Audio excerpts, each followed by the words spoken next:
skewed the market for, of course.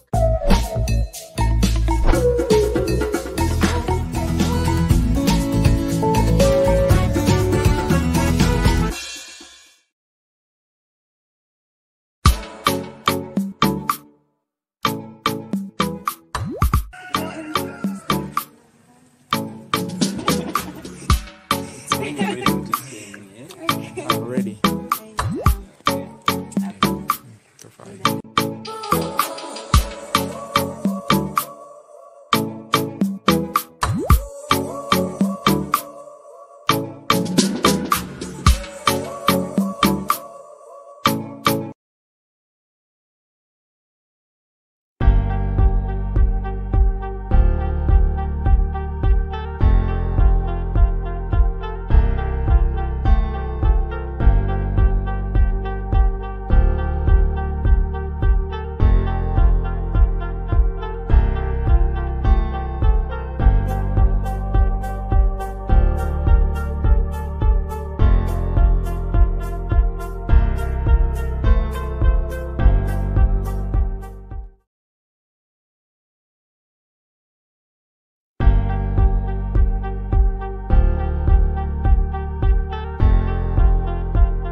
Good evening, ladies and gentlemen, watching me here on the Blackwood Fire Network. My name is INNOSSETU, and of course, I'm broadcasting live from Kampala, Uganda. This is Straight Talk Show, and it is a Friday. Today is 27th of September, and they're just 34 minutes past 3 p.m. here in Kampala, Uganda.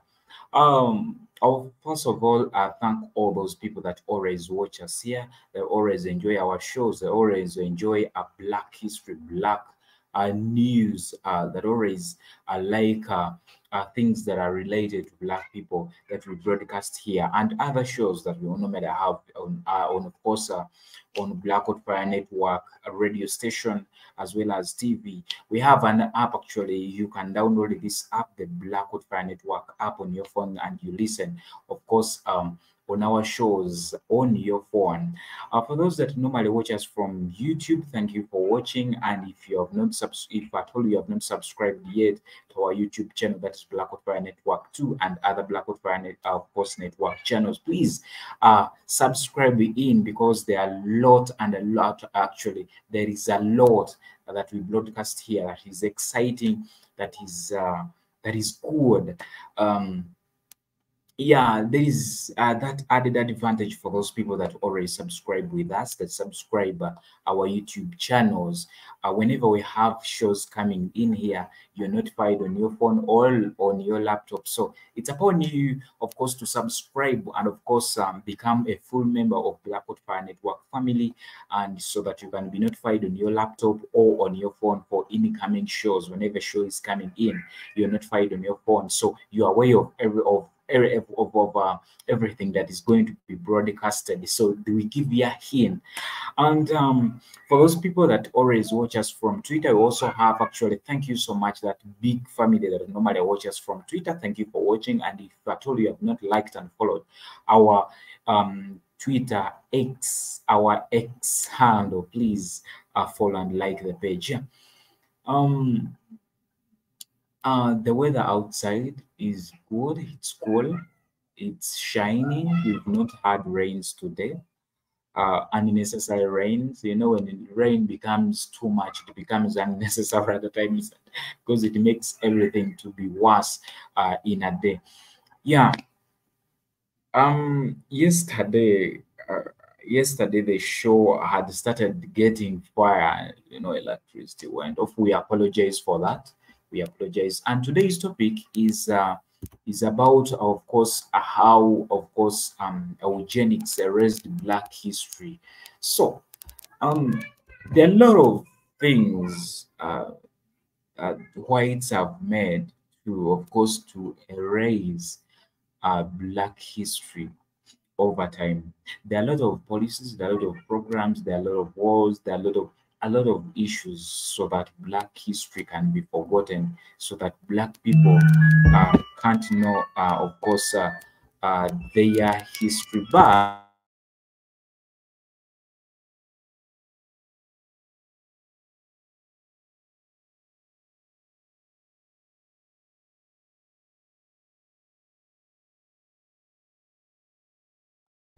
so there are a lot of things that have been done so that Black people can forget their identity. You know, it is very hard for someone to fight for something he or she doesn't understand well. It is very hard for someone to fight for something he or she doesn't understand well. It starts with understanding something, and of course, you start fighting for something that you understand. So, eugenics is, of course, is a scientifically, of course, erroneous and, of course, immoral theory aimed to improve the human race through selective breeding. This movement gained traction in the early 20th century and had a devastating impact on marginalized communities, including Black populations. So, Eugenicists believed that certain traits, including intelligence and social, of course, behaviors, were inherited, and that, of course, undesirable traits could be eliminated through controlling bleeding. So this led to policies such as forced sterilization, segregation, and social exclusion. Of course, in the United States, these practices disappropriately targeted African Americans among other minorities. So the impact on Black history is profound. Eugenics provided a pseudo, of course, scientific justification for racism and discrimination, reinforcing harmful stereotypes and contributing to systematic inequality. It also led to erasure of Black contribution and histories by promoting the idea of Black people were inherently inferior. So these theories, these stupid theories, they have made Black people over time to think that we were born inferior, we were born stupid, we were born like not to understand everything that moves on, that everything that moves on, everything that is done here on earth. They are the same things that have made them Black people actually to at times think that we are made to be criminals. For example, when you look at the Black community in the US, these are the people that are called criminals, that are attributed to a lot of criminality in the United States. But this dates back to those days of the introduction of this, this policy. So like I already said, I don't want these days. I don't want to waste a lot of time, but I would like to, of course, to move directly to, of course, to a certain. I would like to share a certain video here, where, of course, it explores much of the eugenics, of course, and how they try to erase, of course, Black history. So allow me, guys, share this video. We are going to watch together. We are going to learn together things where actually, if at all you disagree with a certain with certain information, it is okay. You can comment in. Yeah, you can supplement, you can complement on everything that we broadcast here. We are not the final people. This is our view. Whatever I'm talking, it is my view. It is the way I see things. So you just feel free to give your own view of the topic today that we are having today, whether you support it or whether you don't support it. Let's meet in the comment section as I share this video.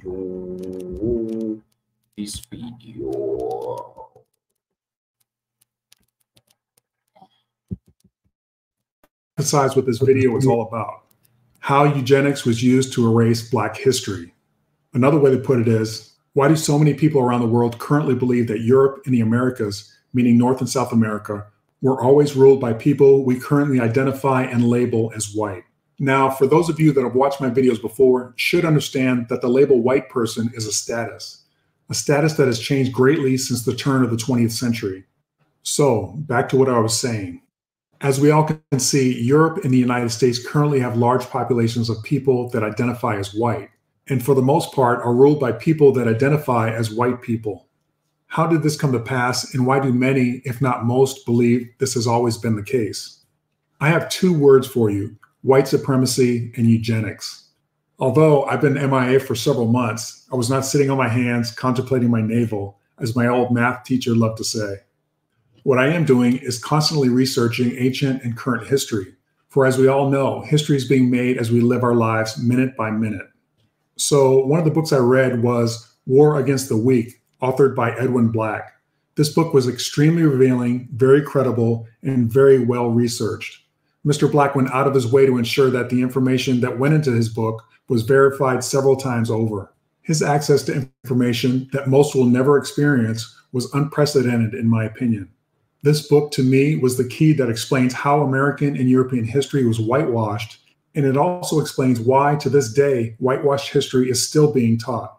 My only issue with Mr. Black's book, and I will get into it further later in this video, is his focus on how the evils of eugenics was waged on poor, uneducated, mentally impaired whites, and secondly, other ethnic and social groups. But he never emphasizes that people of color received the worst outcome because Black folks, aka people of color, were victims of everything that happened to the white people in the categories I just mentioned. In addition to that, Black people's history was rewritten and appropriated still to this day via systematic racism. I know, based on all the information I have researched and that I've been able to piece together in my past videos, that Mr. Black and his researchers, while conducting research in various countries, came across not only written proof of significant people of color in European and American history, but also visual proof. Yet I fear they chose not to reveal this historical information, but instead focused mostly on the past transgressions against white people. Please don't think that I'm diminishing the atrocities committed against white people. However, unlike Black people, in what are presently majority white countries, they do not continue to suffer systematically. I will also share why I believe Mr. Black chose this course of action as we go along in this video. So, I don't know how many of you watching know what the word eugenics means. So let's take a look at the definition provided by the online Merriam-Webster dictionary. All right, so eugenics is a noun, and it goes on to say the practice or advocacy of controlled selective breeding of human populations as by sterilization to improve the population's genetic composition. In 1883, Francis Galton in England coined the term eugenics to encompass the idea of modification of natural selection through the selective breeding for the improvement of humankind, Jeremiah A. Brandes. A half-century ago, eugenics became associated with Hitler, genocide, and master race theories, and its reputation has never recovered. Dan Seligman. Then it goes on to say, after the Second World War, eugenics became a word to be hedged with caveats in Britain and virtually a dirty word in the United States, where it had long been identified with racism. Daniel J. Cavels. Now let's also define the term white supremacy. I will again use the definition provided by the online Merriam-Webster dictionary. All right, so white supremacy is a noun, and it goes on to say the belief that the white race is inherently superior to other races and that white people should have control over people of other races. The alt-right is a reactionary conservative movement. It is characterized by an embrace of fascism, white supremacy, and misogyny. Constance Grady. Under number 2, it says the social, economic, and political systems that collectively enable white people to maintain power over people of other races. William Kelly turned his considerable intellect and imagination to the question of what it is like to be white in this country and what it is like for all Americans to live under the conditions of white supremacy. Catherine Schultz. All right, so those are the two definitions I'd like us to keep in mind as we go through this video. I have been trying to figure out how and why history was rewritten, and beyond that, how it was adopted worldwide. Well, folks, this video will delve into exactly those two questions, how and why. So now that we've dealt with the definitions of eugenics and white supremacy, let me move on to say, as I've conducted my research over the last several years, trying to figure out at what point did American society change? I kept coming back to the end of the American Civil War and a time during Reconstruction. Some of this information was covered in my last video, the Black Southern Confederacy. Looking at the time period of approximately 12 years between 1865 and approximately 1877 is when the country underwent a radical shift. Not only did men labeled as Negroes obtain the ability to vote as a direct consequence of the North winning the Civil War, but also slavery/indentured servitude for people labeled as Negroes and people labeled as white was illegal in the United States after the ratification of the 13th Amendment of the United States Constitution.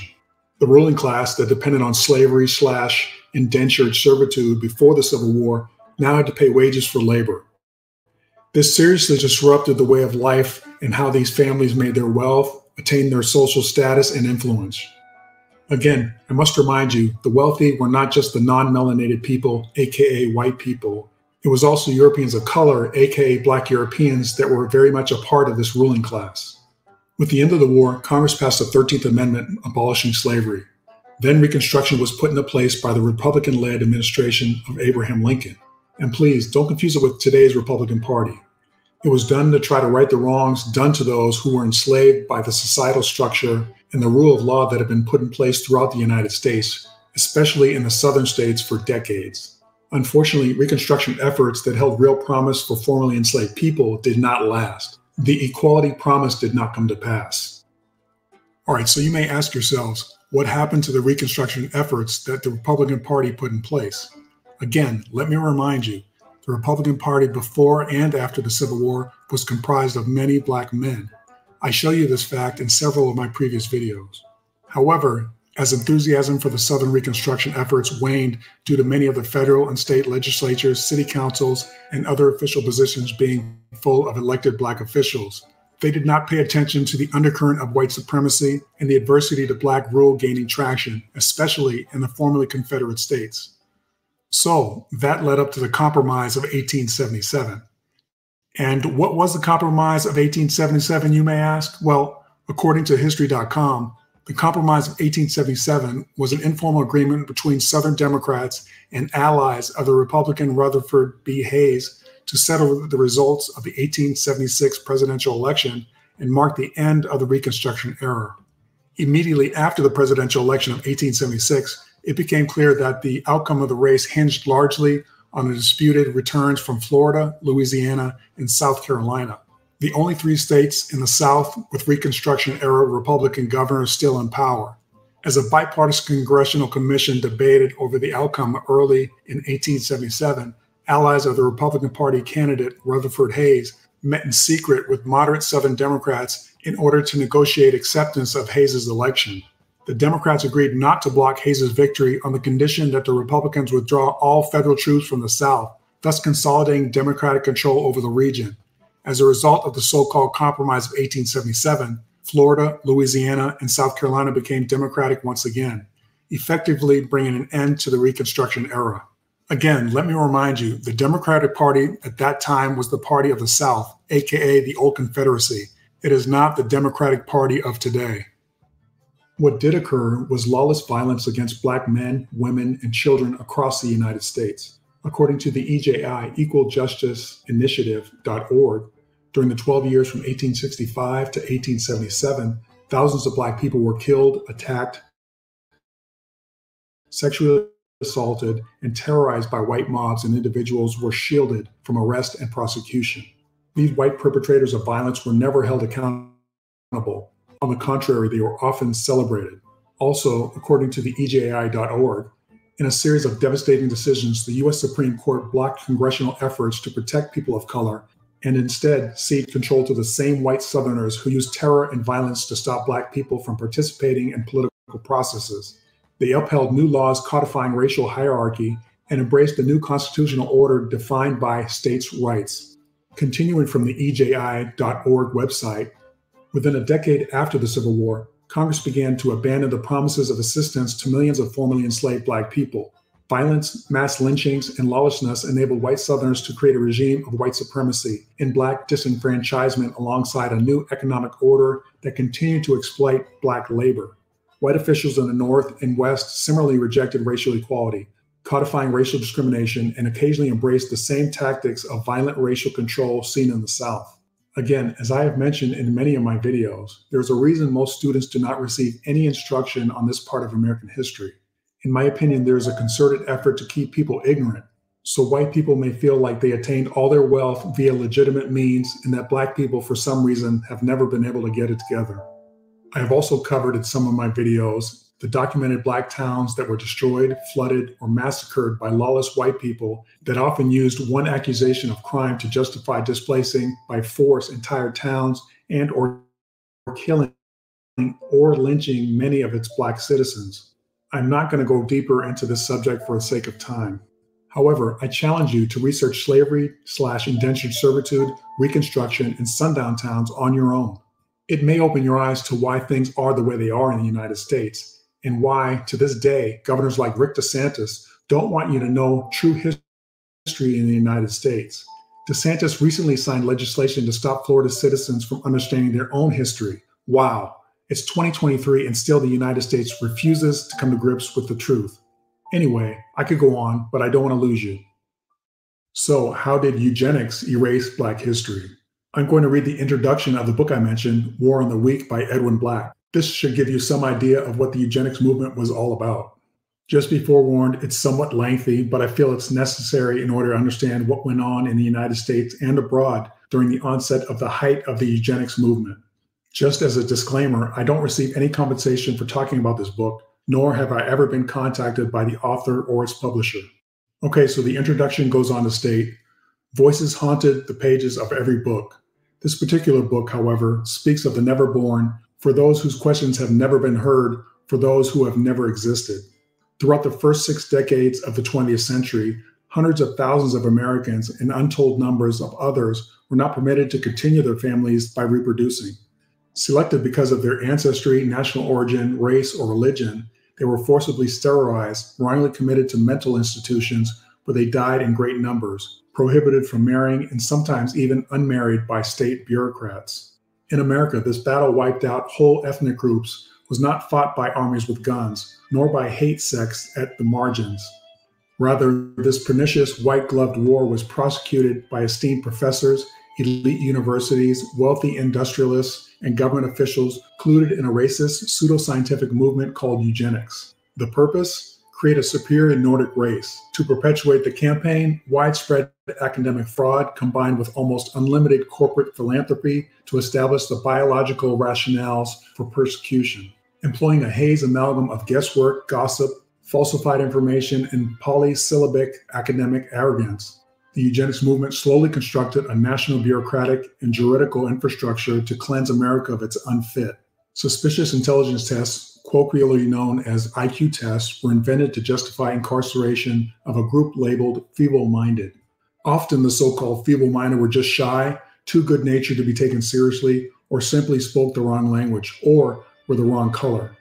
Mandatory sterilization laws were enacted in some 27 states to prevent targeted individuals from reproducing more of their kind. Marriage prohibition laws proliferated throughout the country to stop race mixing. Collusive litigation was taken to the U.S. Supreme Court, which sanctified eugenics and its tactics. The goal was to immediately sterilize 14 million people in the United States and millions more worldwide, the lower 10th, and then continuously eradicate the lowest remaining 10th until only a pure Nordic race remained. Ultimately, some 60,000 Americans were coercively sterilized, and the total is probably much higher. No one knows how many marriages were thwarted by state felony statutes. Although much of the persecution was simply racism, ethnic hatred, and academic elitism, eugenics wore the mantle of respectable science to mask its true character. The victims of eugenics were poor urban dwellers and rural white trash from New England to California. Immigrants from across Europe, Blacks, Jews, Mexicans, Native Americans, epileptics, alcoholics, petty criminals, the mentally ill, and anyone else who did not resemble the blonde and blue-eyed Nordic ideal the eugenics movement glorified. Eugenics contaminated many otherwise worthy social, medical, and educational causes, from the birth control movement to the development of psychology to urban sanitation. Psychologists persecuted their patients, teachers stigmatized their students, charitable associations clamored to send those in need of help to lethal chambers they hoped would be constructed. Immigration assistance bureaus convened to send the most needy to sterilization mills, Leaders of the ophthalmology profession conducted a long and chilling political campaign to round up and coercively sterilize every relative of every American with a vision problem. All of this churned throughout America years before the Third Reich rose in Germany. Eugenics targeted all mankind, so of course its scope was global. American eugenic evangelists spawned similar movements and practices throughout Europe, Latin America, and Asia. Forced sterilization laws and regimes took root on every continent. Each local American eugenic ordinance or statute from Virginia to Oregon was promoted internationally as yet another precedent to be emulated by the international movement. A tight-knit network of mainstream medical and eugenical journals, international meetings, and conferences kept the generals and soldiers of eugenics up to date and armed with their nation's next legislative opportunity. Eventually, America's eugenic movement spread to Germany as well, where it caught the fascination of Adolf Hitler and the Nazi movement. Under Hitler, eugenics careened beyond any American eugenicist's dream. National Socialism transcended America's quest for a superior Nordic race into Hitler's drive for an Aryan master race. The Nazis were fond of saying National Socialism is nothing but applied biology. And in 1934, the Richmond Times-Dispatch quoted a prominent American eugenicist as saying, "The Germans are beating us at our own game. The gypsies, the rape of Poland, and the decimation of all Europe." But none of America's far-reaching scientific racism would have risen above ignorant rants without the backing of corporate philanthropic largesse.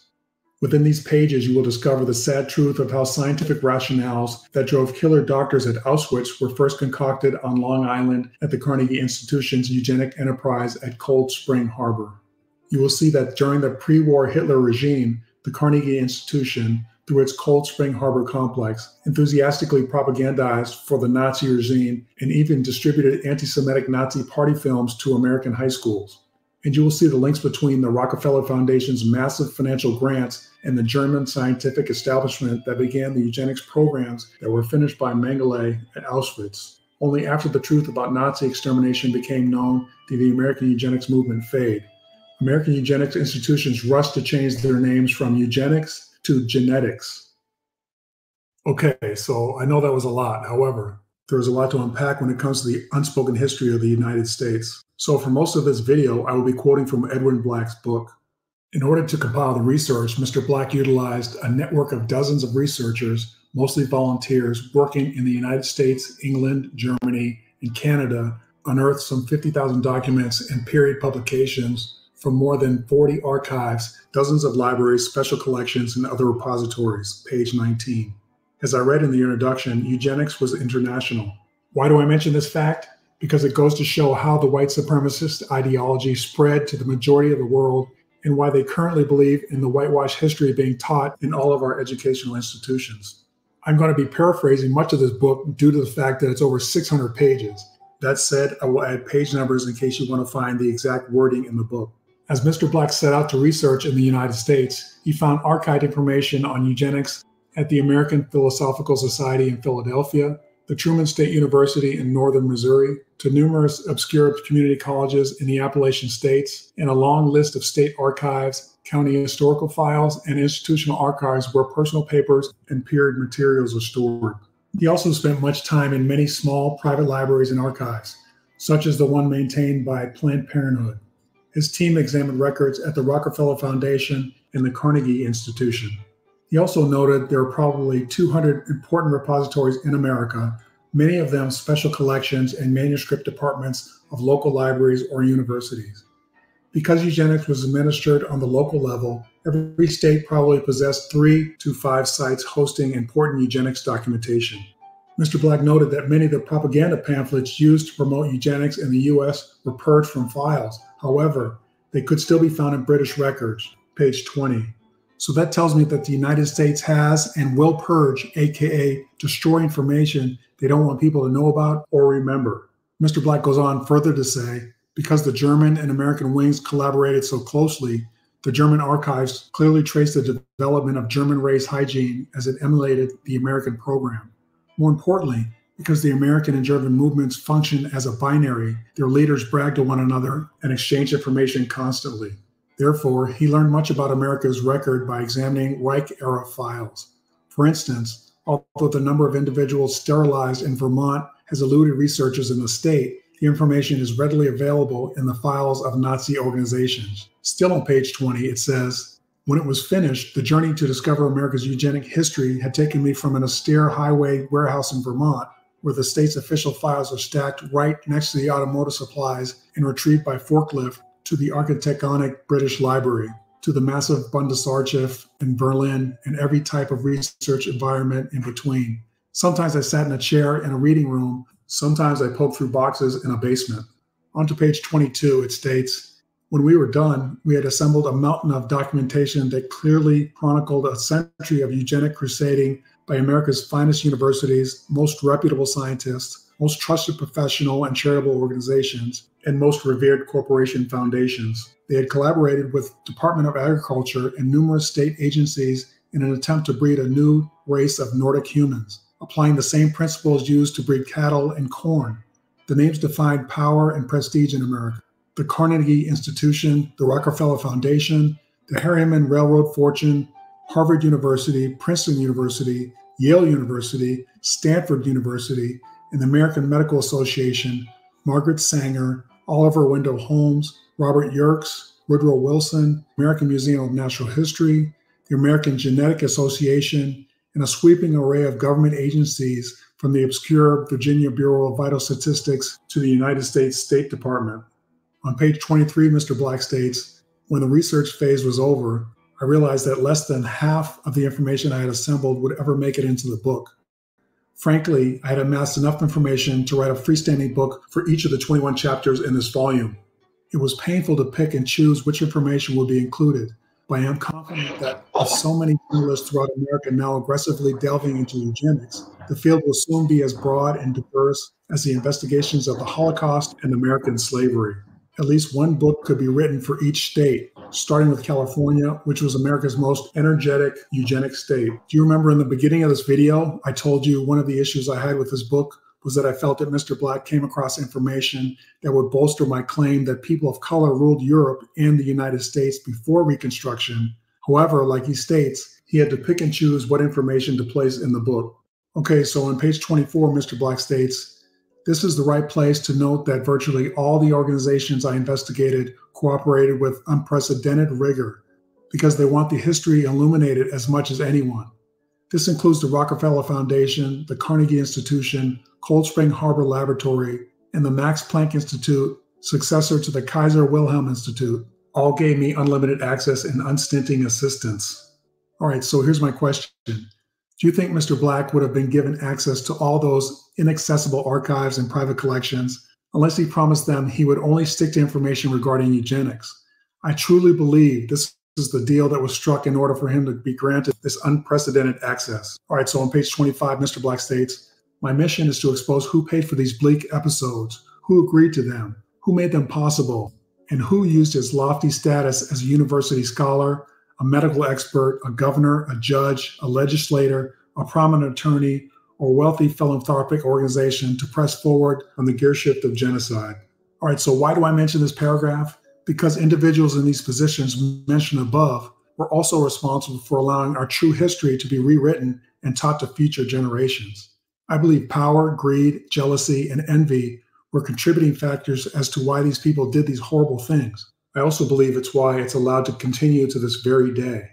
According to Mr. Black's book, the man that coined the word eugenics was an English explorer and anthropologist named Sir Francis Galton. However, he was inspired by Gregor Mendel, a Hungarian scientist and teacher, and Galton's cousin, the English naturalist Charles Darwin. These theories took root around the time of the American Civil War, well into the time of the Reconstruction period. Coincidence? I think not. Let me read you a little bit more from the book to give you an idea of what was going on during the early 20th century. All right, so we're going into chapter 1 of the book, and it's called Mountain Sweeps. It goes on to read. Some of them was making forgeries and shit, making up fake white history. And the other clans scattered throughout the isolated. But they was making up all these forgeries, making all this fake ass white history.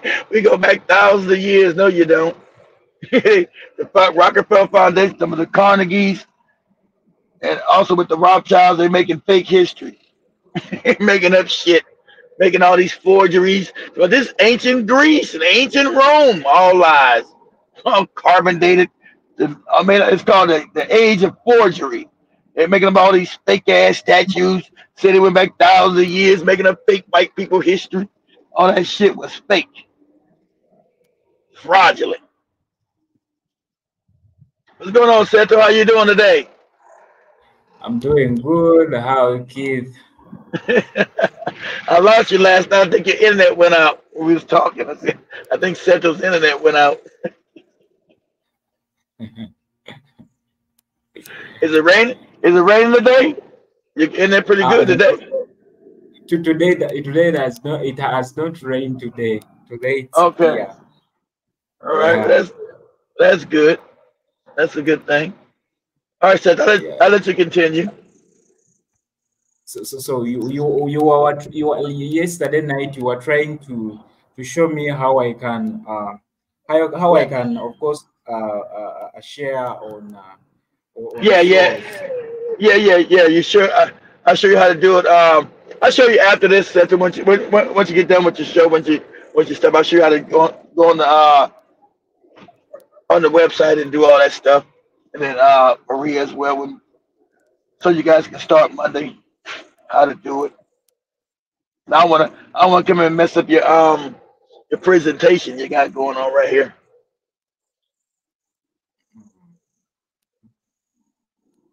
You got it, Seth. Oh, did I lose Seth? Okay, Oh, he there. Okay, there you I go. guess Got it. Maria is going to join us too. But by the time I joined, like her electricity went off. But I guess she will join. She will join.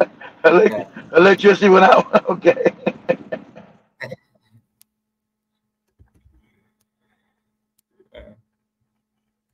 Yeah, but I guess she will have to join me soon and show us how are you, GB? Yeah. Yeah. How you doing down there? It's all floody. I'm in the Panhandle now. I came back from Texas yesterday. I was gonna be home. Next thing they want me to go out to fucking Freeport. Yeah, we ain't barely got no rain. It's all sunny over here now.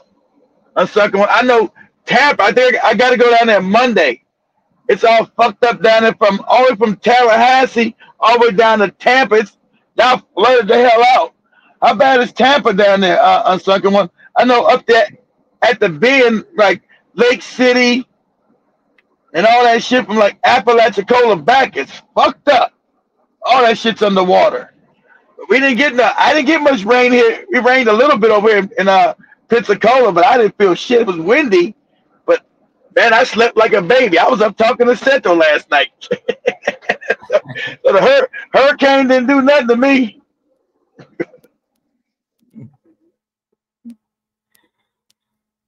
But I guess you have the same seasons, like the seasons you have here. Whenever it is rainy, it is raining this side, it is also raining that side. Despite for you have two seasons, that summer and winter, but we may be having the same seasons like we have here. Because if at all it is trying to rain, threatening to rain that side, you never know. You might be having the same seasons. Lucky now. Okay, so that happened in Tampa. I thought so. It was Clearwater and St. Pete. Wow. Wow. It must didn't go that far inland. I thought it was gonna hit Tampa too. So shout out to Tampa being all right. I know it's all fucked up around like I said up there at the bend lakes. Now said the season is different. We have hurricanes here. You guys don't have no hurricanes in no damn Uganda. You know what a hurricane is, Seto? I lose Seto again? Still there? Okay. You know the hurricane is, Seto?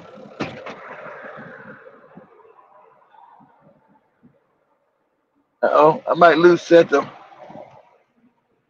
Let me mute my mic for a second.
Seto, you there? You mute yourself. Seto, are you there? I think you're on mute. You there, Seto? You gotta take yourself off mute, Seto. I think he's on mute.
Appalachian slopes lived in abject poverty, with little education, often without running water or indoor plumbing, and possessing few amenities. They seemed beyond the reach of social progress. Speaking with indistinct drawls and slurred vestigial accents that marked them as hillbillies, dressed in rough-hewn clothing or hand-me-downs, and sometimes diseased or poorly developed due to the long-term effects of squalor and malnutrition, they were easy to despise. Quite simply, polite Virginia society considered them white trash. Page 31. These simple mountain people were systematically sterilized under a Virginia law compelling such operations for those ruled unfit. Often, the teenage boys and girls placed under the surgeon's knife did not really comprehend the ramifications. Sometimes they were told they were undergoing an appendectomy or some other unspecified procedure. Generally, they were released after the operation. Many of the victims did not discover why they could not bear children until decades later, when the truth was finally revealed to them by local Virginia investigative reporters and government reformers. Page 32. Western State Hospital in Staunton was not Virginia's only sterilization mill. Others dotted the state's map, including the Colony for Epileptics and the Feeble-Minded near Lynchburg, the nation's largest facility of its kind and the state's greatest center for sterilization. Lynchburg and Western were augmented by hospitals at Petersburg, Williamsburg, and Marion. Lower-class white boys and girls from the mountains, from the outskirts of small towns and big city slums, were sterilized in assembly line fashion. So were American Indians, blacks, epileptics, and those suffering from certain maladies day after day. Thousands of them as though orchestrated by some giant machine. Page 32. Retired Montgomery County Welfare Director Kate Bolton recalled with pride, quote, "The children were legally committed by the court for being feeble-minded, and there was a wait list from here to Lynchburg," end quote, she added. "If you've seen as much suffering and depravity as I have, you can only hope and pray that no one else goes through something like that. We had to stop it at the root," end quote, page 32. Wow, she sounds like Nurse Diesel from the Mel Brooks movie High Anxiety. On page 34 it reads, Virginia's victims were among some 60,000 who were forcibly sterilized all across the United States, almost half of them in California. Continuing on to page 34, it says, the movement was called Eugenics. It was conceived on the onset of the 20th century and implemented by America's wealthiest, most powerful, and most learned men against the nation's most vulnerable and helpless. Eugenicists sought to methodically terminate all of the racial and ethnic groups and social classes they disliked or feared. It was nothing less than America's legalized campaign to breed a super race, and not just any super race. Eugenicists wanted a purely Germanic and Nordic super race, enjoying biological domination over all others. Nor was America's crusade a mere domestic crime. Using the power of money, prestige, and international academic exchanges, American eugenicists exported their philosophy to nations throughout the world, including Germany.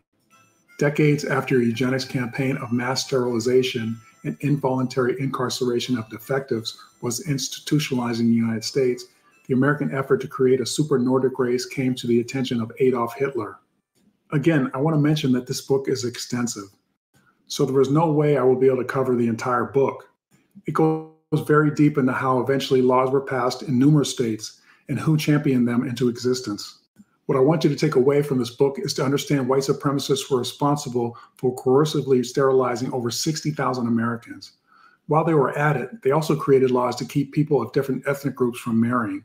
They maintained positions of power, yet refused to hold perpetrators accountable or even consider prosecuting thousands of murderers of indigenous people, Black Europeans, poor whites, etc. What I also want you to realize is, if these sick people in their places of power and prestige were willing to carry out this evil, do you think they wouldn't have the ability or mindset to rewrite our history to glorify themselves? Ask yourselves, do you think it's within the realm of possibility?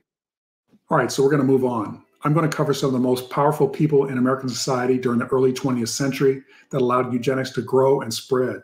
People like Theodore Roosevelt. He was president from 1901 to 1909. He was a well-known white supremacist. In a book written by Thomas G. Dyer called Theodore Roosevelt and the Idea of Race, he states, Roosevelt believed fundamentally that American greatness came from its rule by racially superior white men of European descent. A quote from the website history.com states, in spite of those words, though, Roosevelt hardly saw all Black Americans as equals. Roosevelt was quoted as saying, as a race and in the mass, they are altogether inferior to the whites. He confided in a friend in a 1906 letter. 10 years later, he told Senator Harry Cabot Lodge that, quote, the great majority of Negroes in the South are wholly unfit for the suffrage, end quote, and that giving them voting rights could, quote, reduce parts of the South to the level of Haiti, end quote. In a book called The Roughest Riders, The Untold Story of the Black Soldiers in the Spanish-American War, the author states on the back cover of the book, Americans have long heard the story of Teddy Roosevelt and the Rough Riders charging up San Juan Hill during the Spanish-American War, but often forgetting in the great swamp of history is that Roosevelt's success was ensured by a dedicated corps of Black soldiers, the so-called Buffalo Soldiers, who fought by Roosevelt's side during his legendary campaign. Roosevelt admitted that the Black troops actually spearheaded the charge, beating him to the top of Kettle Hill ahead of San Juan Hill, but later changed his story, claiming their performance was due to the superior white officers under whom the Black troops served. People should always remember, it's not what you say, it's what you do or don't do that matters. I say this because sometimes inaction, not doing anything to stop or intervene when someone or some group is being brutalized, is just as bad as partaking in the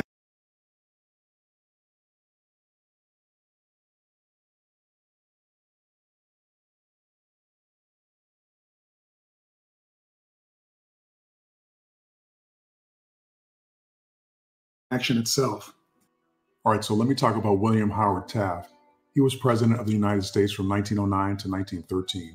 He was also a segregationist, white supremacist, and he was a big believer in states' rights, which meant whatever people in power in those states decided was best for them, regardless of who was hurt, was okay by him. Let's look at what President Taft did. Taft had written in 1906 that the Jim Crow laws designed to codify segregation and to disenfranchise Southern Black voters were not harmful because African Americans were not ready to use the vote well anyway.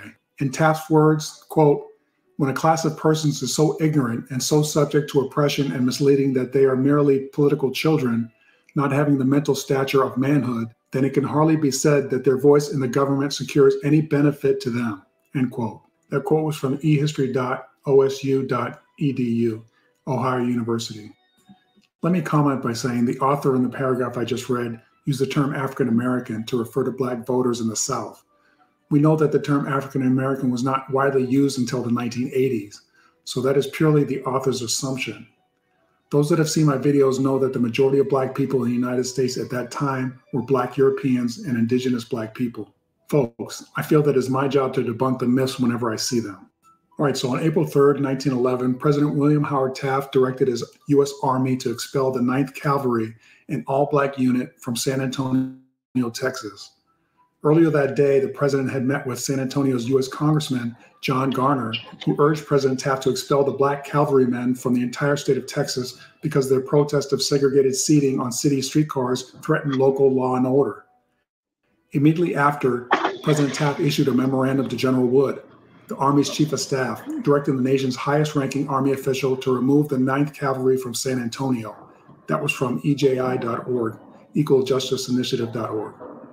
A quote from a book written by Ira Katznelson, Fear Itself, The Deal and the Origins of Our Time states, by 1908, the South had perfected a political system that guarded white supremacy successfully, even in counties with all black majorities. A host of mechanisms ensured virtually no chance to vote for African Americans and low turnout franchise for white citizens. These devices included white primaries, declarations that political parties were restricted to private clubs, poll taxes, property taxes, literacy taxes, and understanding clauses that tested for arcane knowledge of the provisions in state constitutions. This paints the picture of the climate where President Roosevelt was leaving office and William Howard Taft was just starting his administration. In a speech given by Taft, he declared, quote, so long as the statutes of the states meet the tests of the 15th Amendment and are not otherwise in conflict with the Constitution and laws of the United States, it is not the disposition or within the province of the federal government to interfere with the regulation by southern states of their domestic affairs, end quote. Basically, what he was saying was, let them do whatever they want, however they want, to whoever they want. Let them kill the niggas, let them do what they want to. Government. Taft was also known for removing numerous black men from federal government positions. Sadly, after his presidency, he was appointed to the Supreme Court as Chief Justice. All I can say is no wonder discrimination, racism, hate, and lynching are allowed to flourish. Lastly, let me tell you about President Woodrow Wilson. I've mentioned former President Woodrow Wilson and his racist white cracker was the worst. Right, so Wilson Woodrow Wilson. He also destroyed our ass with that damn banking system. Wilson was the president. Wilson was the president. How we got the fake bank? How we got the Federal Reserve Bank because the Rothschilds had put him in power, and the Rockefellers put that no good bastard in power. That's why we're all fucked up today, because of that moron right there. As we get the destruction of what we're dealing with now with the 1913 Federal Reserve Bank, they put his ass in power. They put their puppet up in there. Go ahead, Seto.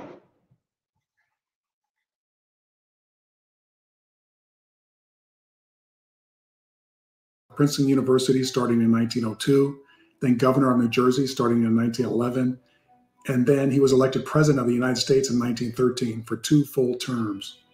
He was a well-known eugenicist and white supremacist, and he was mentioned several times throughout Mr. Black's book. Wilson literally authored his own series of history books called The History of the American People. These books praised and glorified the Southern Confederacy.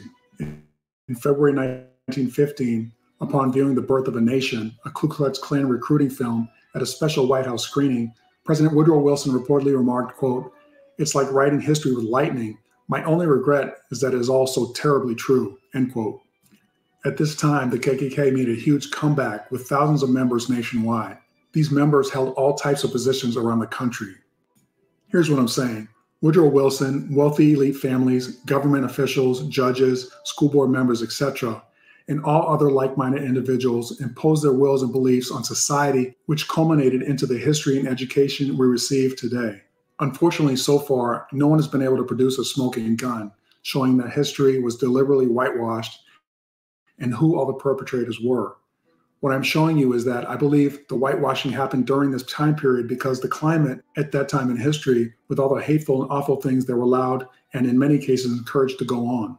Not only that, what we can do is look at the actions of people and groups and see what they actually did for themselves and what they did to other people who they did not respect. All right, so I know many of you watching are skeptical of what I'm saying. However, just like you, I want to know how the actual books were rewritten and altered with new pictures, how the paintings were hidden, recreated, or overpainted, and how photos were replaced or altered to remove all traces of people of color from history. As I was finalizing this video, I was thinking to myself, that was way before that. However, I so far emphasized more of the why, but not necessarily the how. So I have inserted this section to address the issue of how history was whitewashed. All right, so I really hope I haven't lost you. If you need a break, please pause the video, take a break, and come on back. All right, so if you took a break, welcome back. If not, here we go. So I've already told you who some of the major players are that were identified in the book. The financiers, the politicians, doctors, directors of institutions, university presidents, and faculty. Of course, these are the main figures, yet it doesn't account for and name the lower level, everyday federal, state, and local employees that actually did the work involved in carrying out this horrible lie. Not to mention the hundreds of American citizens citizens and citizens of foreign countries that volunteered to assist in this hoax. They actually believed in negative eugenics, white superiority. In some cases, they took part in it for the money and power that came along with collaboration. First, I believe there are four main scenarios that provide for the opportunity to pull off this sort of big lie. And those four would be 1, act of God, 2, pure accidents, 3, fraudulent accidents, and 4, war. Now, there may be more, but these are the ones that I've read about. So what do I mean by act of God? What I mean are things that happen naturally, like fires, floods, tornadoes, earthquakes, hurricanes, etc. All these situations can occur without people's intervention. Then for number 2, you have pure accidents. These situations can occur due to leaving a candle burning and it gets knocked over, or maybe a water pipe that bursts in a building. Fraudulent accidents. These are situations that are intentionally done to destroy property or cause fear. These are strategically planned events. An example would be setting a fire in a building. By doing so, it removes any trace of the original one-of-a-kind documents, paintings, books, journals, carvings, movies, etc. All right, in fourth position on the list, I have wars. During wars, people, buildings, statues, museums, archives get destroyed as collateral damage, or often on purpose. This is often a military strategy to demoralize a population by destroying cultural and historical icons and landmarks and replace them with the invading army's culture and values. What I'm going to show you now is how these wealthy individuals and these philanthropic organizations use their money and influence to spread the eugenic ideology within the United States and around the world. And By around the doing world. so, they were able to appropriate the world's real history with their own version of whitewashed history. Now, I'm going to have to condense this down so it won't be hours long. However, I will be creating a video to go more in depth on this topic. But for now, I'm just going to give you enough to show you how it happened. As I mentioned previously, there are 4 scenarios where a society or culture would have to recreate its history. The first 2, act of God and pure accidents, are viable scenarios that have occurred throughout history. Although one can take advantage of these 2 situations, I'm choosing not to focus on them for now. All right, so let me start with the third scenario. I named it fraudulent accidents. There have been many of these occurrences in American and European history. They mainly take the form of setting fire to buildings such as archives, libraries, museums, churches, or homes. Unfortunately, setting fire to a structure is easy and very inexpensive. It often has a desired effect of destroying much, if not all, of the contents within the structure. Once the contents in a building have been consumed by fire and destroyed, it is gone forever. If these items were one of the paintings, books, manuscripts, carvings, clothing, then they are lost for all time.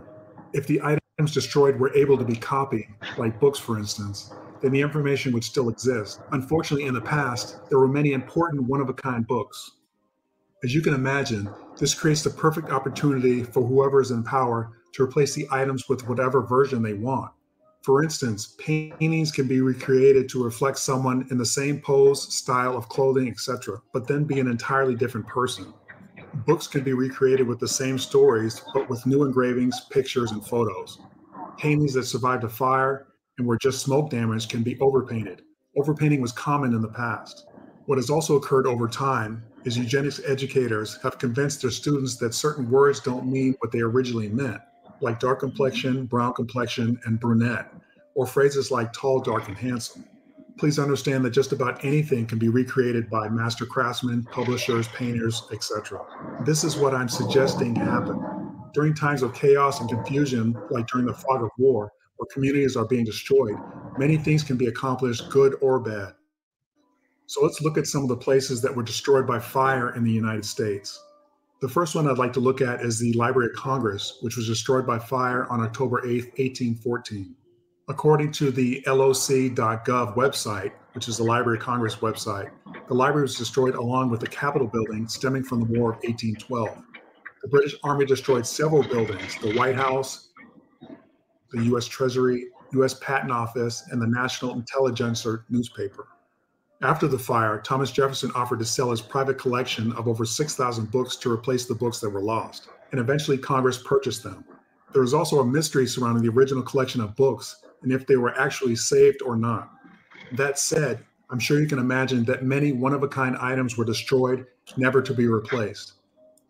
I'm not as concerned with the first burning of the Library of Congress because, in my opinion, white supremacy had no major political power at that time, and historical whitewashing had not taken place yet in the United States or in Europe. All right, so moving along. According to accessiblearchives.com, in 1851, the Library of Congress was again ravaged by fire. 35,000 out of 55,000 books were destroyed. Paintings, busts, manuscripts, letters, very valuable information was lost. Yet again, Congress had to appropriate funds to build a new collection. In my opinion, with each destructive fire comes the opportunity to change information or hide it like it never happened. Keep in mind, the people that were eyewitnesses to the historical events that were written about were generally dead years prior to the publishing of the text. So essentially, there is no one to protest if the recreated books have incorrect or misleading information. Here's an example for you. 4 valuable busts were destroyed in the second Library of Congress fire. They were likenesses of Washington, Jefferson, all them fake ass busts, had died. all them fake ass statues. Now, I'm suggesting when the busts got recreated, they were changed to look like the person that commissioned them wanted them to look like. All right, so take a look at this coin. It is the Indian head cent. According to Wikipedia.com, it was created by James Barton Longacre. He was an American portraitist and engraver, and the 4th chief engineer of the United States Mint from 1844 until his death. Longacre is best known for his design of the Indian head cent, which entered commerce in 1859, and for the design of the shield nickel, flying eagle cent, and other coins of the mid-19th century. Reading from a paragraph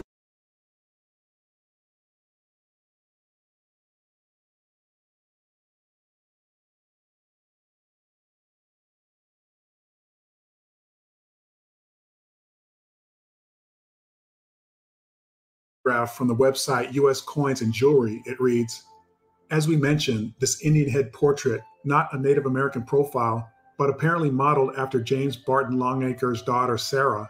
It is rumored that she was at the Mint visiting her father when she tried on the Indian headdress of Sitting Bull. Her father saw her and sketched her, hence the image of the obverse side of the coin was born. Of course, everyone knows Longacre's daughter did not represent what an Indian looked like. However, that's what was deemed acceptable by those in charge of the National Treasury. My point here, showing a misrepresentation of an American Indian on a national coin utilizing a young white girl, was perfectly fine. This actually goes a long way in proving my point that if misrepresenting an entire group of people was okay,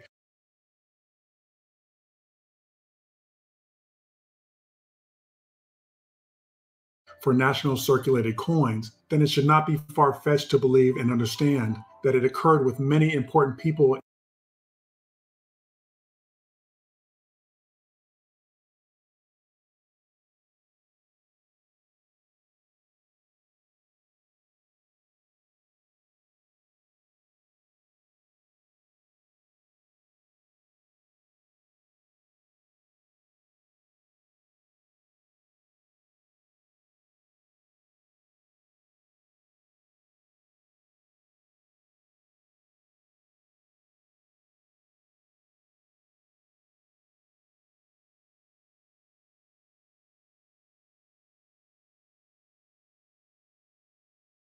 for national circulated coins, then it should not be far-fetched to believe and understand that it occurred with many important people in our history books. Okay, so I spent a lot of time talking about these 2 fires at the Library of Congress. Let me tell you about some others within the United States and Europe. Remember, this is not a complete list.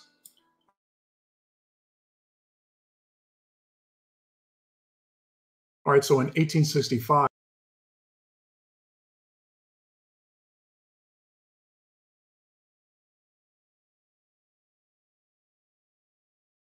the University of Alabama's campus was destroyed, burning 7,000 volumes. In 1879, the Birmingham Central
INNOSSETU's network is not stable.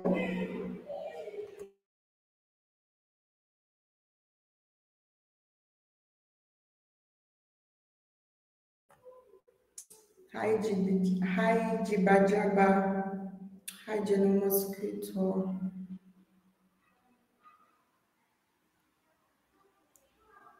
I hope you guys are doing great. INNOSSETU's network is not stable. And I don't know why, because he's using Wi-Fi and I'm using hotspot. I'm freezing. So I refresh my phone about 3 times on my network.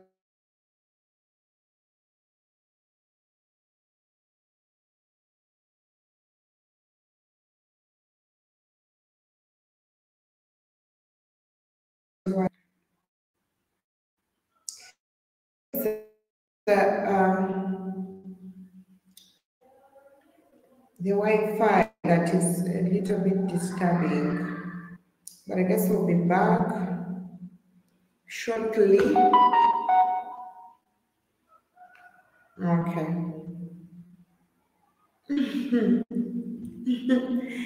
No, General Mosquito set is not using that. Actually, Jibajaba surprised us a little bit and we talked up something and INNOSSETU got himself an extremely beautiful phone. So he's using that, it's on, I guess, it's on 4G, it's not on 2G. So he'll be back, we are communicating here a little bit. Unfortunately, my laptop, I tried to fix Keithy's YouTube channel on my laptop and it could not. So while I'm using my YouTube channel to enter StreamYard, it's not possible for me to share from my YouTube channel to Keithy's YouTube channel. I have to log in with YouTube channel, and we only did that with one laptop that I left in Canada. That's why I cannot share a video. It is only okay. It is only INNOSSETU that has Keithy's. It is only the laptop that is with INNOSSETU Keithy's YouTube channel. So that's why he's able to share a video and I'm not able to.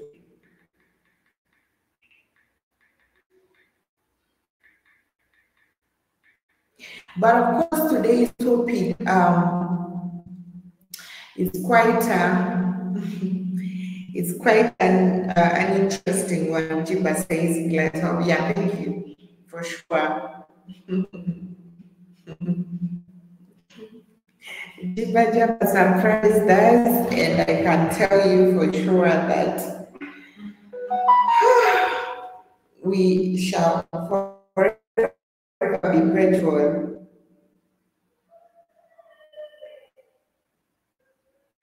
We shall forever be grateful. You don't know how happy INNOSSETU and I were,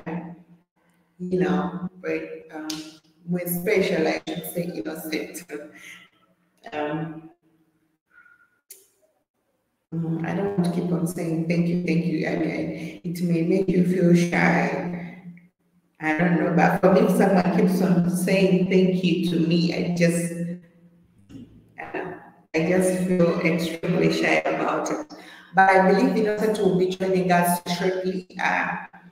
Of course, that video is going to take us some time, though it's about to end, but it will take us it was open for something like 15 minutes. It's a very nice video. At times, we come across this knowledge. It's not like we enjoy sharing this or we don't want to talk about it, but at times we come across this knowledge, and even if it is me, Maria, to talk about such kind of things, I may leave out a lot of content that if you are to listen to these videos or watch these videos on your own, you may probably gain more knowledge than the one I would be, of course, giving out there. This is an obvious thing that Africa's the Black history has been erased for apparently a long time. And when we came across this video and watched it, I can promise you it is something that awakened me and showed me a lot of things with the little knowledge that I've been having. Yes, I knew about the Rockefellers, I knew about the bankers and all that, but not to the deeper extent that this video gave me, really. And that's why we thought like probably we should share. And to my surprise, Jiba Jaba felt the video, General Mosquito and the rest. So I guess you and I and you and us at the same point when it comes to the interest of this video. So you don't have to hide your phone in your pocket and General Mosquito store.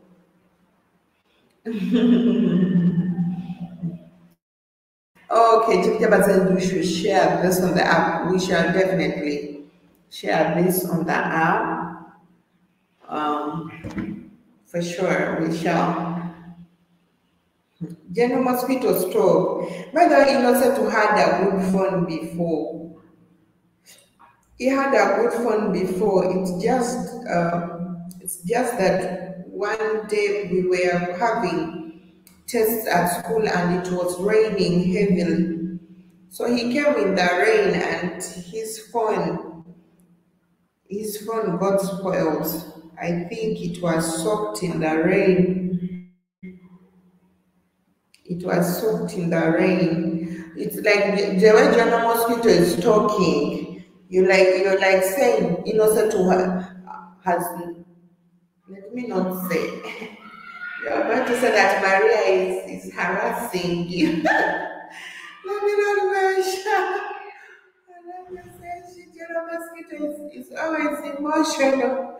He will block me on his Facebook and unfriend me.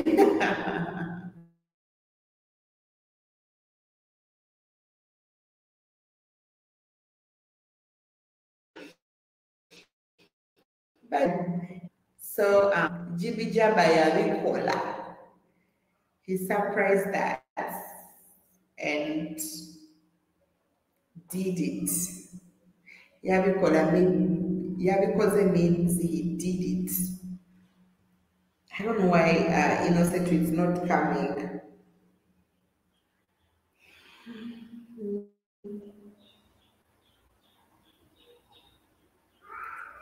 He says, okay.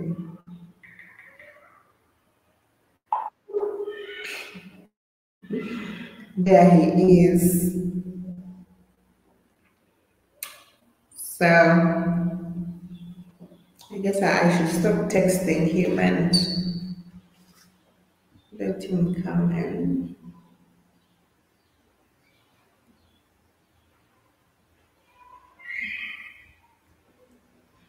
Nena nomuting omuzindalo mutabani. Lwaki muteekako kino every bikyani within scoop show. Eno straight talk wiki. Lwaki muliko rhythm scoop? Eno teri rhythm scoop show.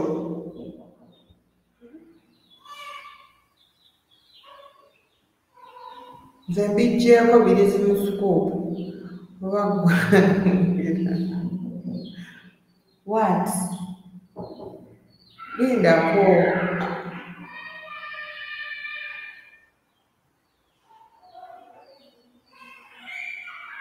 Mulete.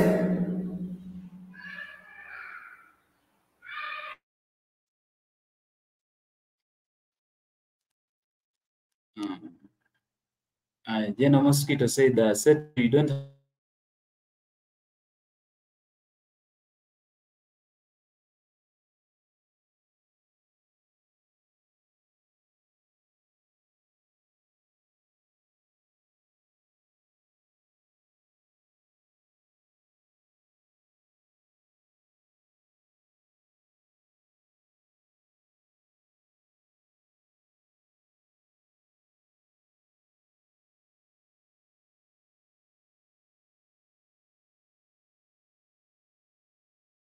or not. That said, I'm sure you can imagine that many one-of-a-kind items were destroyed, never to be replaced. I'm not as concerned with the first burning of the Library of Congress because, in my opinion, white supremacy had no major political power at that time, and historical whitewashing had not taken place yet in the United States or in Europe. All right, so moving along. According to accessiblearchives.com, in 1851, the Library of Congress was again ravaged by fire. 35,000 out of 55,000 books were destroyed, paintings, busts, manuscripts, letters, very valuable information was lost. Yet again, Congress had to appropriate funds to build a new collection. In my opinion, with each destructive fire comes the opportunity to change information or hide it like it never happened. Keep in mind, the people that were eyewitnesses to the historical events that were written about were generally dead years prior to the publishing of the text. So essentially, there is no one to protest if the recreated books have incorrect or misleading information. Here's an example for you. 4 valuable busts were destroyed in the second Library of Congress fire. They were likenesses of Washington, Jefferson, Lafayette, and General Taylor, all of whom had died years before. Now I'm suggesting when the busts got recreated, they were changed to look like the person that commissioned them wanted them to look like. All right, so take a look at this coin. It is the Indian head cent. According to wikipedia.com, it was created by James Barton Longacre. He was an American portraitist and engraver, and the 4th chief engineer of the United States Mint from 1844 until his death. Longacre is best known for his design of the Indian head cent, which entered commerce in 1859, and for the design of the shield nickel, flying eagle cent, and other coins of the mid-19th century. Reading from a paragraph from the website US Coins and Jewelry, it reads, "As we mentioned, this Indian head portrait, not a Native American profile, but apparently modeled after James Barton Longacre's daughter, Sarah. It is rumored that she was at the Mint visiting her father when she tried on the Indian headdress of Sitting Bull. Her father saw her and sketched her, hence the image of the obverse side of the coin was born."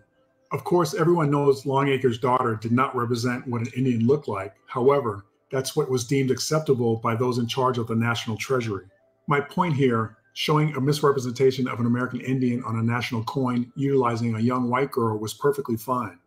This actually goes a long way in proving my point that if misrepresenting an entire group of people was okay for national circulated coins, then it should not be far-fetched to believe and understand that it occurred with many important people in our history books. Okay, so I spent a lot of time talking about these 2 fires at the Library of Congress. Let me tell you about some others within the United States and Europe. Remember, this is not a complete list. All right, so in 1865, the library on the University of Alabama's campus was destroyed, burning 7,000 volumes. In 1879, the Birmingham Central Library was destroyed by fire. 49,000 books were burned. In 1895, the University of Virginia Library at Charlottesville, Virginia was burned. Only 20% of the books and special collections survived. Then in 1911, the New York State Library burned. And in 1986, the Los Angeles Central Library caught fire. 400,000 books were destroyed. Also, keep in mind, whatever adorned the walls of these libraries, like paintings for instance, were also destroyed. Now, moving over to Europe, fires destroyed the Mosque Library in Bulgaria in 1877.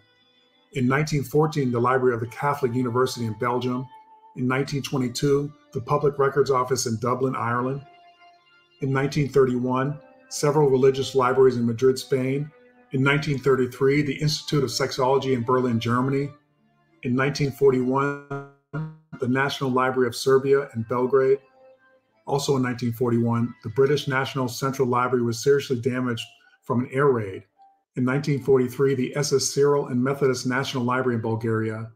In 1944, the National Library of Poland, the Warsaw University Library, and the Warsaw Public Library, along with the Central Archives of Historical Records in Warsaw. Again, please keep in mind, this is totally not a complete list, just a small sample. According to a paper written in 2015, United Kingdom Libraries During World War II by Matthew Levitt, MLIS, Brigham Young University, he stated the British knew that their libraries would be targeted for destruction, so they purposely moved many thousands of books to safer locations. In my opinion, that means they had to choose which books, collections, and other works of art they had to save and which ones to leave behind. All right, so finally, let's look at the last scenario on my list of 4, which is war. I'm going to show you the Oxford Research Encyclopedia's website, oxfordre.com. On the webpage called American History, Urban Destruction During the Civil War by Megan Kate Nelson. It says, quote, during the American Civil War, Union and Confederate commanders made the capture and destruction of enemy cities a central feature of their military campaigns. They did so for two reasons. First, most mid-19th century cities had factories, foundries, and warehouses within their borders, churning out and storing war material. Military officials believed that if they interrupted or incapacitated the enemy's ability to arm or clothe themselves, the war would end. Second, it was believed that the widespread destruction of property, especially in major capital cities, would also damage civilians' morale, undermining their political convictions and decreasing their support for the war effort. Further down the page, under the heading Cities as Military Targets, it reads, the antebellum era was a time of rapid urbanization in the United States. Large, densely populated cities and towns had proliferated on both sides of the Mason-Dixon line by 1861. During the Civil War, Union and Confederate commanders made the capture or destruction of enemy cities a central feature of their campaigns. So she goes on to say why. Burning cities damaged civilian morale, quote, bringing the enemy to the point where it can go no further physically, emotionally, or ideologically. According to that same website, 11 southern cities were destroyed, the most notable being Richmond, Virginia, Charleston, South Carolina, Atlanta, Georgia, and Columbia, South Carolina. Again, hundreds of thousands of documents, books, paintings, family heirlooms, etc. were lost. Not to mention the people that were killed that had institutional knowledge of what had occurred in the past, but also what was unfolding at that time. My thought pattern here, much of the evidence of who was who and who did what in the past was lost. Now I want you to guess who rebuilt the southern United States after the Reconstruction period failed. I'll tell you, the white supremacist, lost cause narrative veteran soldiers and their families that actually lost the Civil War. The caveat here that most don't realize, unless you've seen my video, The Black Southern Confederacy, is that the majority of Black veteran Confederates were excluded and erased from history books, their likenesses replaced by white people, thereby appropriating the true history with a white supremacist version. After approximately 10 years of Southern Reconstruction, federal Union troops had done their best to enforce the new regulations and constitutional laws put in place to bring about equality in the Southern states. During those 10 years, Black men were voted in and dominated many of the state and local legislatures due to their voting numbers. This, in my opinion, led to the white supremacist Confederate veterans having vengeance in their hearts and minds. Not only did they lose the war, now they had very little political control. As I mentioned earlier, they created the White Leagues and the KKK to terrorize, manipulate, and cheat Black Southerners out of their civil rights. These white supremacists systematically took over the political process, created the Black Codes, and rebuilt the South with Black labor, and then influenced the rest of the country with their version of history through political domination. The final nail in the coffin having been struck by Republican Rutherford B. Hayes' Compromise of 1877. Okay, so moving on with the scenario of war and how eugenics whitewashed the history of European countries. World War I caused the destruction of four main empires, the German, Russian, Ottoman, and the Austro-Hungarian empires. Many centuries-old historical cities and landmarks were destroyed. So, who came to the rescue after all that destruction? Let's take a look. All right, so I'm going to read from the AmericanForeignRelations.com website. It goes on to read, between the wars, American foundations assumed an increasingly prominent role in the totality of American philanthropy, especially in cultural activities and healthcare. The Carnegie Endowment rebuilt libraries and supported large-scale academic studies of war. John D. Rockefeller Jr. built the League of Nations Library in Geneva, while the Rockefeller Foundation financed the foreign policy studies and international scholar exchanges. The Harkness family founded the Commonwealth Fund in 1918, which dedicated itself to the welfare of mankind. And in 1930, the Pilgrim Trust gave $10 million to Great Britain for its future well-being. The Rockefeller Foundation helped rebuild the University of Louvain and the Cathedral at Reims, and it underwrote the maintenance costs of Versailles and Fontainebleau as it expanded the American schools at Athens and Rome. Moreover, the Rockefeller Foundation, the Carnegie Corporation, and private individuals made sizable gifts to British, European, Canadian, and Mexican universities. Outside the Atlantic world, educational efforts were concentrated on the Near Eastern colleges, Hebrew University of Palestine, Chinese colleges, and surveys of educational programs in Africa and East Asia. James Loeb supported a psychiatric institute in Munich and George Eastman provided dental clinics in a number of European capitals. The Rockefeller Foundation founded work on parasitic and infectious diseases when it established Peking Union Medical College. I previously mentioned the Harkness family. They owned the Standard Oil Company and obtained their wealth from drilling oil. There were also philanthropists that created the Commonwealth Fund 1918, which dedicated itself to the welfare of mankind. Not only that, they also created the Pilgrim Trust, which gave Great Britain $10 million for its future well-being. Sounds like a political payoff to me. Well, guess what? Both David B. Harkness and Edward S. Harkness were members of the American Eugenics Society. So that said, I'm sure you can understand what they believed in. All right, so I'm going to move on to a website called jstor.org, JSTOR.org. And the heading of this particular article from that website is called The Rockefeller Foundation and the Transition from the League of Nations to the UN, 1939 to 1946, authored by Ludovic Tournees, sourced from the Journal of Modern European History. All right, so it goes on to read, the Rockefeller Foundation played an important role in the transition from the League of Nations to the United Nations through its collaborations with two international organizations. The first was the Economic, Financial, and Transit Department, EFTD, of the League of Nations. By financing its move to the United States and all of its work during the Second World War, the Rockefeller Foundation would allow it to make a major contribution to the reorganization of the global economic order after 1945. The second organization was the United Nations Relief and Rehabilitation Administration, UNRRA, which the Rockefeller Foundation provided with staff, work methods, and a network of contacts around the world. The Rockefeller Foundation was thus deeply involved in the redefinition of the overall structure of the system of international organizations during World War II. All right, so this next bit of information comes from the journals.sagepub.com under the heading American Library Association and the Post-World War II Rebuilding of Eastern European Libraries. All right, so it says the topic of the destruction of libraries during World War II has been well publicized. However, the American Library Association's assistance with the post-war cultural rehabilitation of Eastern European libraries remains relatively unknown. The paper examines the Aid to Libraries in War Areas program, funded by the Rockefeller Foundation and administered by the American Library Association, with respect to Eastern European countries, including Bulgaria, Czechoslovakia, Hungary, Poland, Romania, Russia, and Yugoslavia. The program consisted of two parts. The first, which ran from 1941 to 1947, dealt with periodicals.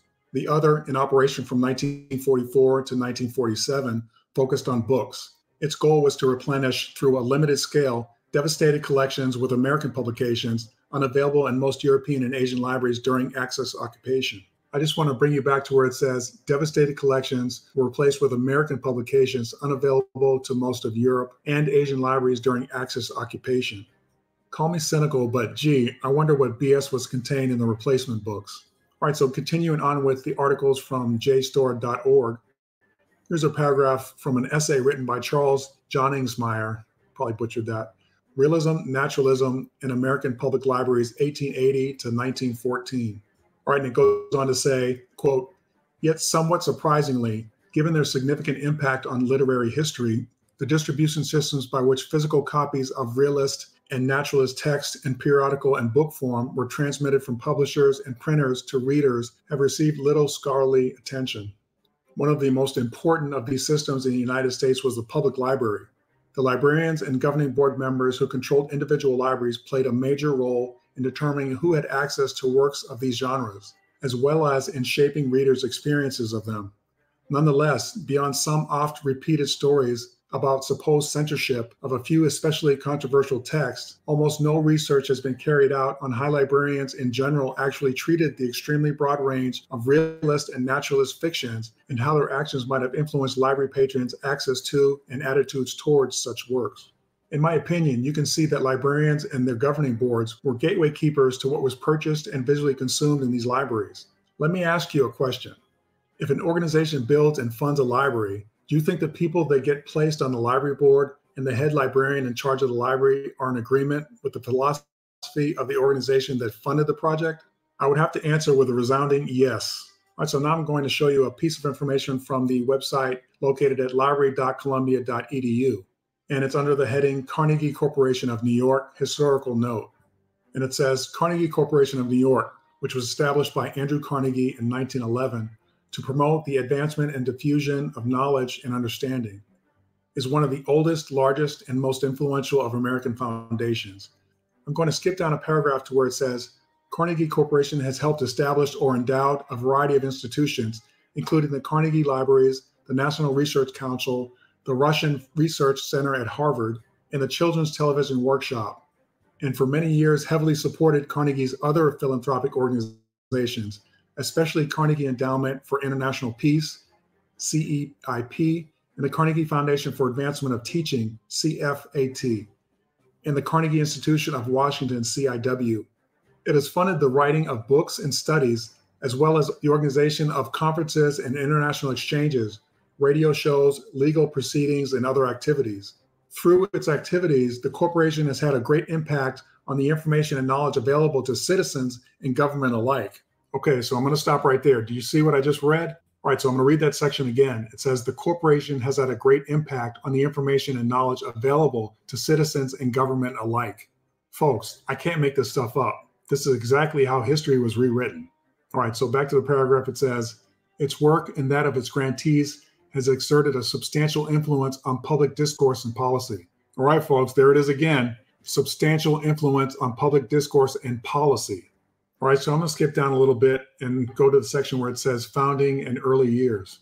It goes on to read, by 1911, Andrew Carnegie had endowed 5 organizations in the United States and 3 in the United Kingdom, and had given away over $43 million for public library buildings and close to $110 million for other purposes.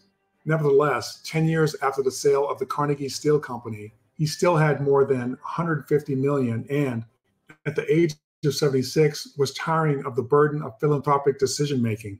Wow, must have been tough. On the advice of Elihu Root, a longtime friend, he decided to establish a trust to which he could transfer the bulk of his remaining fortune and, ultimately, the responsibility of distributing his wealth after his lifetime. Having already used the conventional labels for his previously endowed institutions, he selected corporation for this last and largest. It was chartered by the state of New York as Carnegie Corporation of New York. The corporation's capital fund, originally donated as a value of about $135 million, had a market value of $1.55 billion on March 31st, 1999. Then it says during 1911 and 1912, Carnegie gave the corporation $125 million, making it the largest single philanthropic trust ever established up to that time.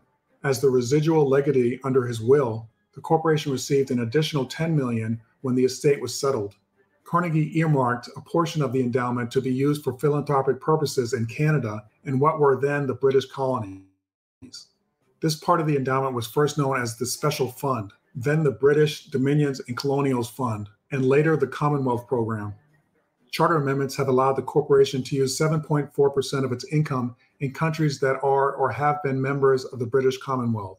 All right, so I'm getting to the end of this section, but let me show you this page that I got from History of Ireland, Winter 1998, Volume 6, page 25, by Brandon Grimes, published by World Weld Ltd. As you can see in the photo there, Bangor Library, County Down, designed by E.L. Wood, opened in 1910 as both a school and a library. All right, so the heading on this article is Carnegie Libraries in Ireland by Brandon Grimes. And it goes on to read, Andrew Carnegie, 1835 to 1919, immigrated with his parents from Scotland to America in 1848.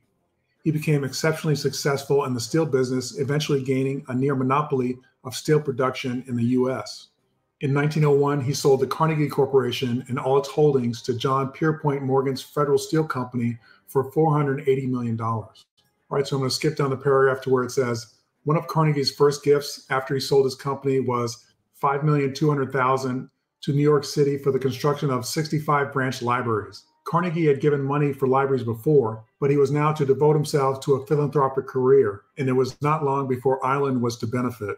By early 1905, he had pledged $39,325,240 for 1,200 libraries in English-speaking countries, and of this money, $598,000 was for Ireland. He and his trust were to finance more than twice that number before the library program came to an end. Estimates of the number of libraries he paid for vary between 2,500 and 2,509. It was not only the libraries that Carnegie was interested in. He endowed trusts for universities, the advancement of science, etc. His wealth was so vast and increasing from the interest on the capital that he found it difficult to match his philanthropic schemes with the money he had. I kind of like that he used the word schemes because that's exactly what he was up to. Between 1897 and 1913, he promised over $170,000 to pay for the building of about 80 libraries in Ireland. 66 of the libraries were built and 62 of them have survived. Although the money that Carnegie gave for the Irish libraries was small in proportion to his total expenditure, it greatly helped the library movement in Ireland. In 1919, 81% of the towns in Ireland which had rate-supported libraries received contributions from Carnegie. This compares with 65% for Scotland and 49% for England and Wales. All right, folks, what I'm showing here is the very philanthropists that were financing eugenics in the United States, Europe, and other countries like Mexico were allowed to rebuild the libraries and collections of these devastated countries that had been destroyed by war. These foreign countries allowed these philanthropists to use their money to buy their way into being allowed to recreate these libraries with eugenics at the core. Controlling access to information was given to philanthropists who were ardent eugenicists. Why were these wealthy individuals so intent on helping foreign countries rebuild their libraries and institutions of knowledge? I believe they wanted to ensure Europe's rewritten history agreed with the United States' rewritten version of history. To ensure that happened, they had to be in full control of the information these countries received and excluded. How better to do that than by financing the entire endeavor? These philanthropists essentially were in control of what Europeans thought about not only their history, but also American history.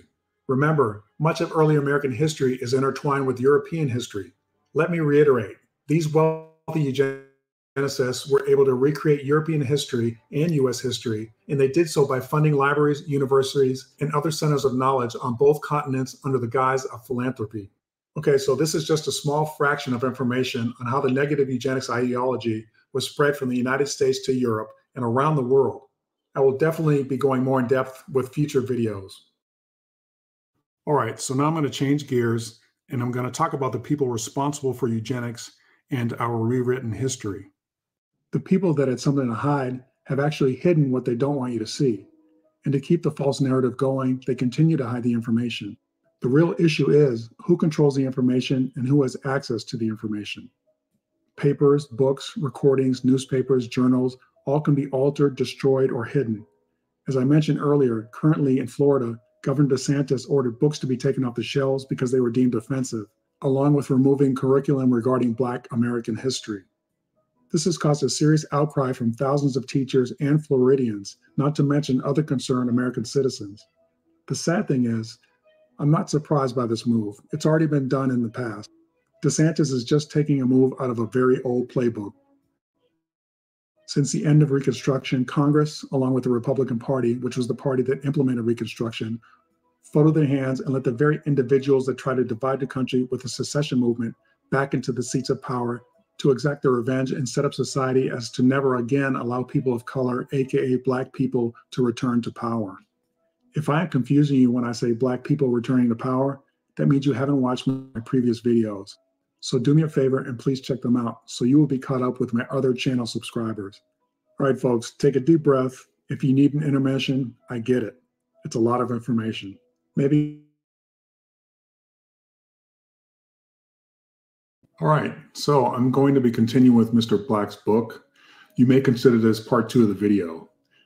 I'm going to go into chapter 5 of the book called Legitimizing Raceology. This chapter covers a lot of the perpetrators of eugenics.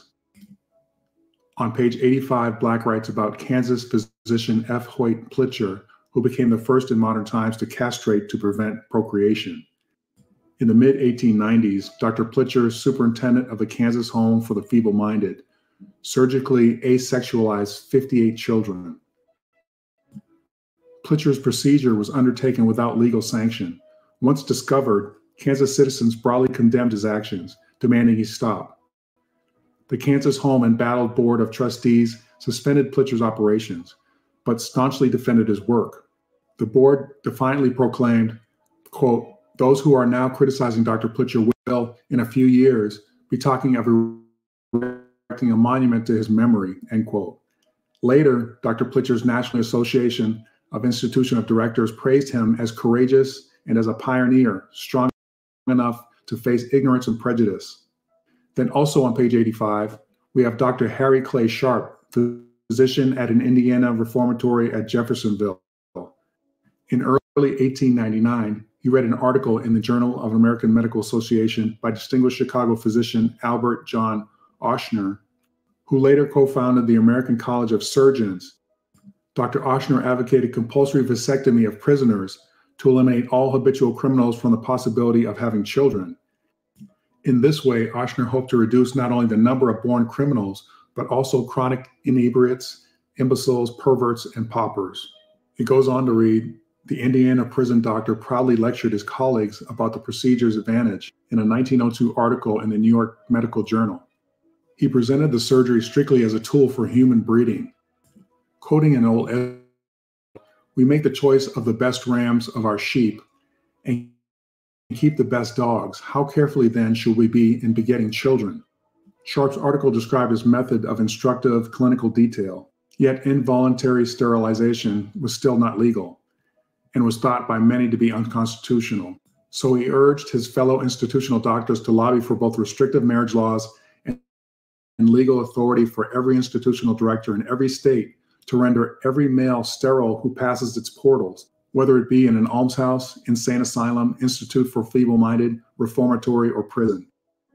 Sharp declared that widespread sterilization was the only rational means of eradicating from our midst a most dangerous and hurtful class. Radical methods are necessary. All right, so I'm now turning to page 87, which reads, biologist David Starr Jordan, president of the University of Indiana, conceived that paupers were indeed parasites. As McCulloch so fervently claimed, Jordan lectured his students and faculty to accept that some men were dwarfs in body and mind. Quickly, Jordan became America's first eminent eugenic theorist. His 1902 book, Blood of a Nation, first articulated the concept of blood as the immutable base of race. He readily proclaimed, quote, the pauper is the victim of heredity, but neither nature nor society recognizes that as an excuse for his existence, end quote. Jordan left Indiana in 1891 to become the first president of the newly created Stanford University, founded by the estate of wealthy railroad entrepreneur Leland Stanford. While at Stanford, Jordan used his position to further champion the eugenic cause, damning paupers in his writings and leading like-minded elite and national eugenic organizations. On January 29, 1907, the state of Indiana passed a bill making them the first jurisdiction in the world to legislate forced sterilization of its mentally impaired patients, poorhouse residents, and prisoners. Dr. Henry Clay Sharp's knife would now be one of a multitude, and the practice would crisscross the United States. Page 88. Okay, so I just read you that in 1907, the state of Indiana began forcibly sterilizing prisoners. Question for you. Who do you think the majority of the prisoners were? All right, so moving on to page 89, it states, 3 states did ratify eugenic sterilization in 1909. Washington targeted habitual criminals and rapists, mandating sterilization as additional punishment for the prevention of procreation. Connecticut enacted a law permitting the medical staff at 2 asylums, Middletown and Norwich, to examine patients and their family trees to determine if feeble-minded and insane patients should be sterilized. The physicians were permitted to perform either vasectomies on males or ovarectomies on women. California was the 3rd state to adopt forced sterilization in 1909. Chapter 720 of the state's statutory code permitted castration or sterilization of state convicts and the residents of California Home for the Care and Training of Feeble-Minded Children in Sonoma County. 2 institutional bureaucrats could recommend the procedure if they deemed it beneficial to the subject's physical, mental, and moral condition. During the next 2 years, more states attempted to enact eugenic sterilization laws. Efforts in Virginia to pass House Bill 96, calling for the sterilization of all criminals, imbeciles, and idiots in the custody when approved by a committee of experts, died in the legislature. But efforts in other states were successful.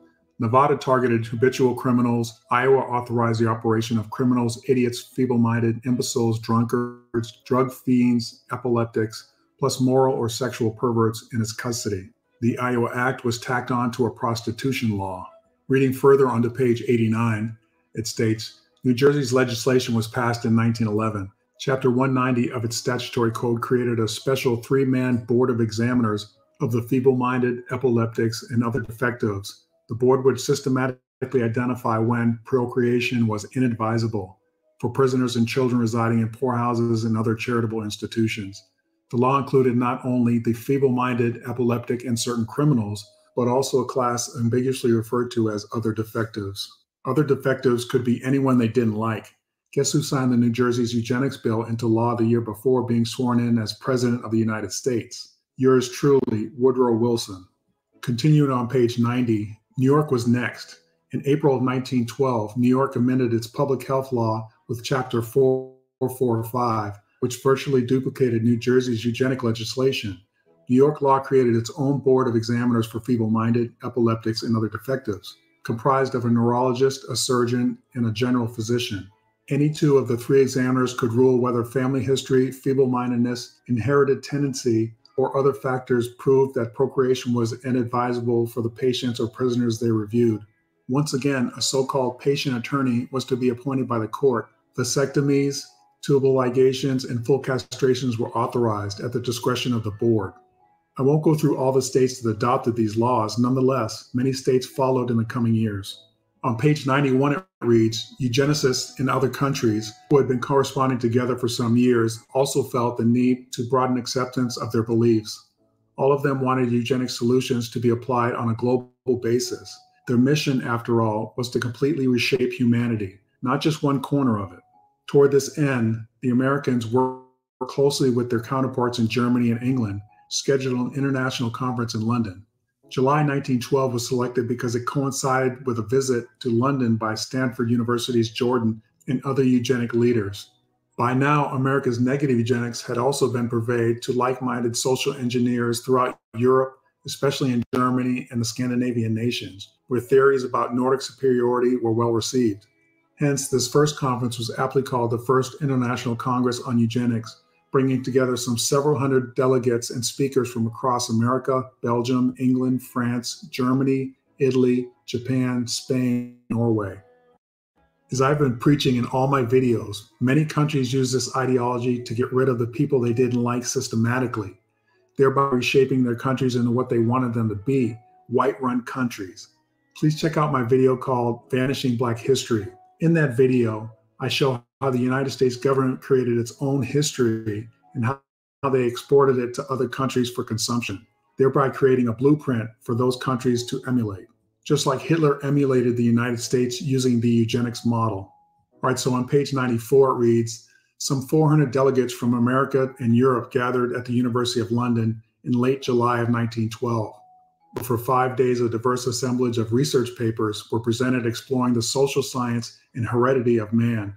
2 French doctors reviewed Parisian insanity records for the previous half-century. Alcoholism as an inheritable trait was debated, but the proceedings were dominated by the U.S. contingent in their theories of racial eugenics. So the U.S. was not just content on just targeting the feeble-minded or imbeciles. They used it to go after people they considered non-white. It was basically the slippery slope theory. And that theory states, using an idea or course of action which eventually leads to something unacceptable, wrong, or disastrous. And that's from the Oxford Online Languages Dictionary. All right, so continuing on to page 94, it states, the medical establishment began to take notice as well, presenting eugenics as a legitimate medical concept. The Journal of the American Medical Association's coverage glowed. JAMA's headline rang out, quote, the International Eugenics Congress, an event of great importance to the history of evolution, has taken place, end quote. Its correspondent enthusiastically portrayed the eugenics theory of social Darwinism, spotlighting the destructive quality of charity and stressing the value of disease to natural order. Charles Davenport,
biologist and eugenics promoter, authored a textbook along with several others. On page 96, it reads, methodically, eugenic text, some